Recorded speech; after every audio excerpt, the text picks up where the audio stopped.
할렐루야. 오늘도 새날을 주신 하나님을 찬양합니다. 요즘 날씨가 참 좋죠. 이 좋은 날씨에 태양빛은 얼마나 또 따스하고 찬란하고 아름다운지 모릅니다. 그런데 우리의 영혼에 우리의 진정한 태양이 되신 예수 그리스도의 빛이 우리 안에 비쳐 들어오기만 한다면 우리의 영혼 그보다 영광스러운 일은 없을 것입니다.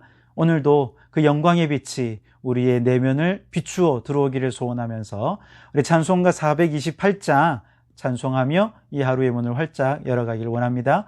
함께 찬송하시겠습니다. 내 영혼 내 햇빛 비치니 주 영광 찬란해. 이 세상 어떤 빛보다 이 빛 더 빛나네. 주의 영광 빛난 광채 내게 비추어 주시옵소서. 그 밝은 얼굴 배울 때 나의 영혼 기쁘다. 아멘. 우리도 그 빛을 비추는 하루가 되기를 원합니다. 오늘 우리에게 주시는 하나님 말씀은 사도행전 4장 32절에서 37절입니다. 제가 봉독해 드립니다. 믿는 무리가 한 마음과 한 뜻이 되어 모든 물건을 서로 통용하고 자기 재물을 조금이라도 자기 것이라 하는 이가 하나도 없더라. 사도들이 큰 권능으로 주 예수의 부활을 증언하니 무리가 큰 은혜를 받아 그 중에 가난한 사람이 없으니 이는 밭과 집 있는 자는 팔아 그 판 것의 값을 가져다가 사도들의 발 앞에 두매 그들이 각 사람의 필요를 따라 나누어 줌이라. 구브로에서 난 레위족 사람이 있으니 이름은 요셉이라. 사도들이 일컬어 바나바라 번역하면 위로의 아들이라 하니 그가 밭이 있음에 팔아 그 값을 가지고 사도들의 발 앞에 두니라. 아멘. 오늘 본문의 말씀은 초대 예루살렘 교회가 지닌 세 가지 장점을 칭찬하고 있는 내용인데요. 아마도 누가는 이 글을 쓰면서 이 글을 받는 모든 교회들이 초대 예루살렘 교회와 같이 이런 아름다운 장점들이 많아지기를, 또 칭찬거리가 많아지기를 기대하면서 아마 이 내용을 기록하지 않았을까 생각을 해보는데요. 초대 예루살렘 교회가 가진 세 가지 장점은 무엇이었는가? 우선 첫째는 모든 성도들이 한 마음과 한 뜻이 되었다는 것입니다. 즉 32절에 믿는 무리가 한 마음과 한 뜻이 되어라고 말씀하시죠. 생각을 해보면 베드로가 처음 설교한 이후에 3,000명이 세례를 받았죠.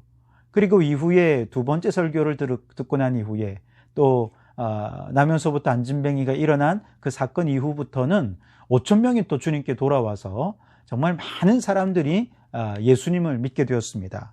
자, 그러나 이렇게 많은 사람들이 몰려옴에도 불구하고 지금 초대교회는 아직 조직도 갖추고 있지 못했습니다. 교회가 뭐냐 깊이 생각도 못 해봤던 때였습니다. 갑자기 사람들이 많아지면서 예상치 못한 현상에 아마도 다들 당황해하고 우왕좌왕하며 어쩔 줄 몰라 했을 것입니다. 무엇보다 요즘처럼 잘 정리된 복음이 없었던 것이 가장 큰 혼란의 주범이었을 것입니다. 완성된 신약 성경책도 없습니다. 성경 공부 교재는 더더욱 생각할 수도 없습니다. 그저 예수님과 함께 공생의 기간 동안 다녔던 사람들이 예수님께서 하셨던 말씀을 기억해서 들려주면서 주님 말씀대로 살아갑시다. 이것이 전부였습니다. 그러다 보니 사람들마다 다 제각각 자신의 나름대로 말씀을 받고 자신의 나름대로의 신앙생활을 했을 겁니다. 어떤 사람은 아주 율법주의적인 태도로 예수님을 믿었을 것입니다.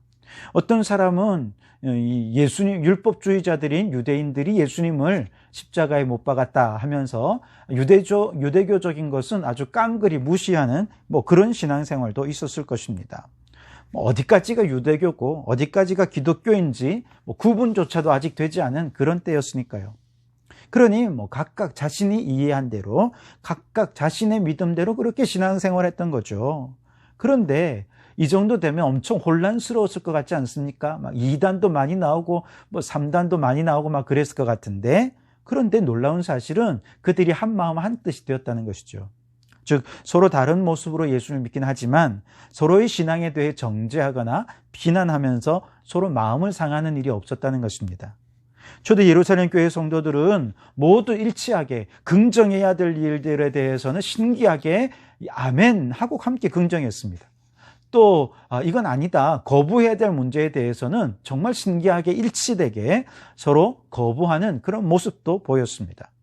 만일 그렇지 못하고 한 사람이라도 긍정하며 수용해야 할 것에 대해 거부를 했거나 아니면은 거부해야 할 것에 대해서 무조건적으로 막 수용하려 들었다면 아마 그 즉시로 교회가 분열되고 혼란스러워졌을 것입니다. 마음이 나누어지고 생각이 나누어지고 서로를 이단이라 그러면서 아마 비난하고 정죄하기 바빴을 것입니다. 그런데 그러지 않았다는 거예요. 한 마음 한 뜻이 되었다는 것입니다. 정말 놀라운 일이죠.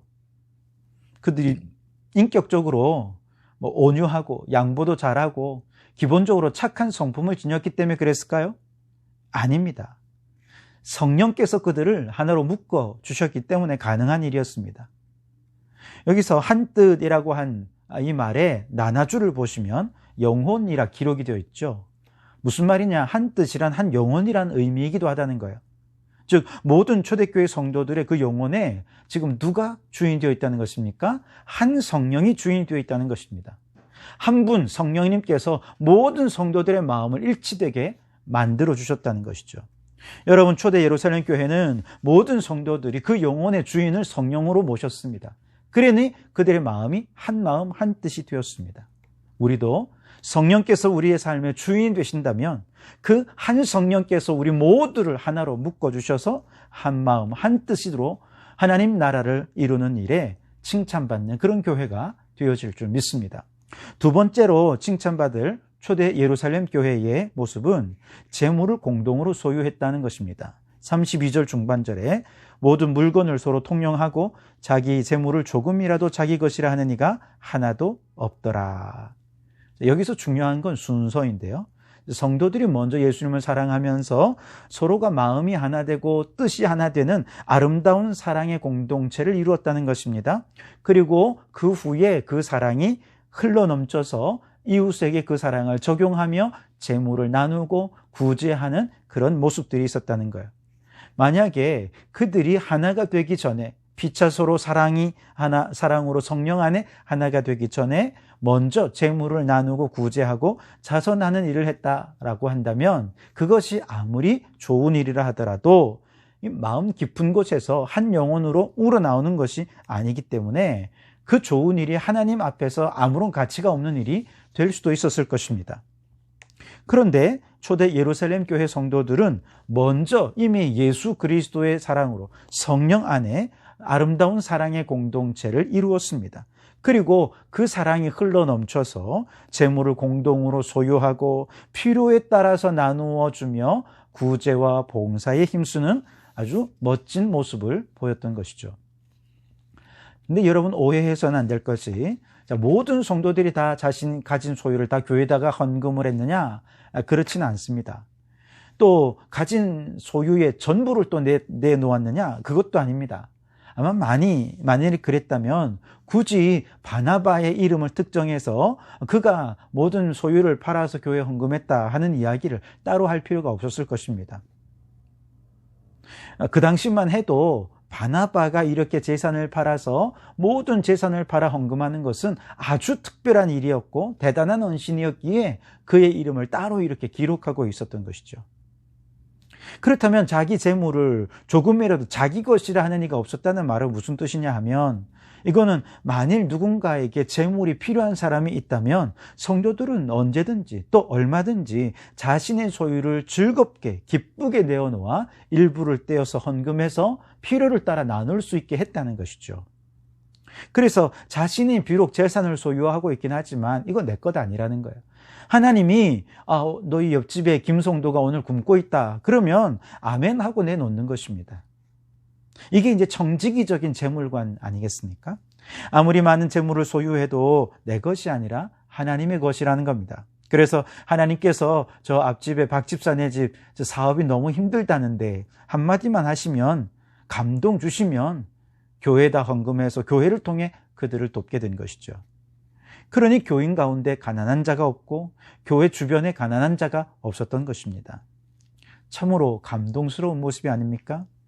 우리도 초대 예루살렘 교회처럼 재물에 대한 청지기적인 관점을 가지고 있다면, 그래서 재물의 주인이 내가 아니라 하나님이 이 모든 재물의 주인 되신다라고 믿고 하나님께서 필요로 하는 사람이 있어서 하나님께서 필요하시다 하고 말씀하시고 감동 주시면 필요를 따라서 아낌없이 내어드리고, 그리고 교회를 통해서 그 필요를 나누는 아름다운 공동체를 이룰 수 있게 된다면 하나님께서 우리 성도교회도 그렇게 칭찬하시지 않겠습니까?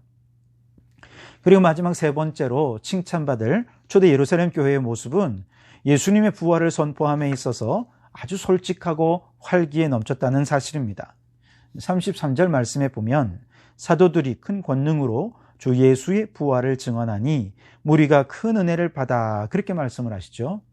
즉 예수님의 복음을 증언했다 이렇게 얘기하지 않고 예수의 부활을 증언했다 이렇게 표현을 하고 있어요. 다시 말하면 지금 사도행전을 기록하고 있는 누가는 예수의 부활의 복음은 곧 모든 예수의 복음 전체와 같은 의미가 있다는 거예요. 왜 그러냐 하면 당시에 부활에 관한 아주 심각한 논쟁이 있었던 거거든요. 그래서 이 부활에 관한 논쟁이 정리가 딱 되고 나니까 예수님의 복음이 명확해지더라는 것이죠. 그래서 부활이 곧 예수님의 복음이다 이렇게 인식이 되었던 것입니다. 오늘도 역시 마찬가지예요. 예수님의 부활의 복음이 확신하면 모든 복음의 핵심을, 모든 복음을 아우를 수가 있습니다. 신앙생활에서 부활에 대한 확신이 없다면 그건 헛되게 믿는 것이라, 그렇게 사도 바울이 고린도전서 15장 17절에서 말하죠. 그리스도께서 다시 살아나신 일이 없으면 너희 믿음도 헛되고 너희가 여전히 죄 가운데 있을 것이요, 그렇게 말씀을 하시죠. 그래서 여러분, 우리의 신앙이 흔들리는 이유는 부활 신앙이 확실하지 않기 때문에 그렇습니다. 우리의 믿음이 연약해지는 이유도 부활의 복음이 분명하지 않기 때문에 그렇습니다. 우리가 믿음이 흔들리고 신앙이 흔들린다라고 할 때 제일 먼저 어디로 달려가야 되느냐? 십자가와 부활의 복음으로 달려가야 되는 거예요. 그래서 십자가와 부활의 복음이 흔들리지 않고 딱 붙잡으면 우리의 신앙은 틀림없습니다. 이 십자가와 부활만 분명하면 온전한 믿음 가운데 거하게 될 것입니다. 그러나 아무리 교회도 열심히 나오고 봉사도 열심히 하고 헌신을 해도 십자가와 부활에 대해 흐리멍텅하면 그 봉사는 헛것이 되고 만다는 것이죠. 초대 예루살렘 교회는 바로 복음의 핵심이 예수 부활, 여기에 있다는 것을 확실히 알았어요.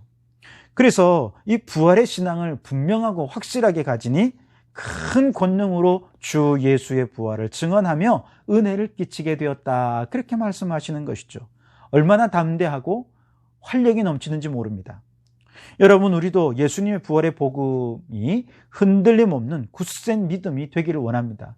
그러면 우리가 정말 의심 없이 활력 있게 또 솔직하고 담대하게 부활의 증인으로 살아갈 수 있게 될 것입니다.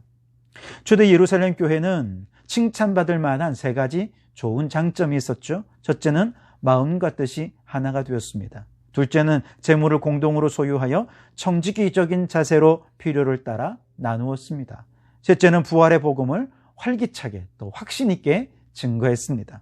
우리 성도교회도 우리 주님께 똑같은 칭찬을 받는 좋은 장점을 가진 교회가 될 수 있기를 주님의 이름으로 축원합니다. 기도하시겠습니다. 하나님 아버지, 감사합니다. 오늘 초대 예루살렘 교회가 가진 칭찬받을 만한 좋은 장점들을 깨닫게 해주시니 감사합니다.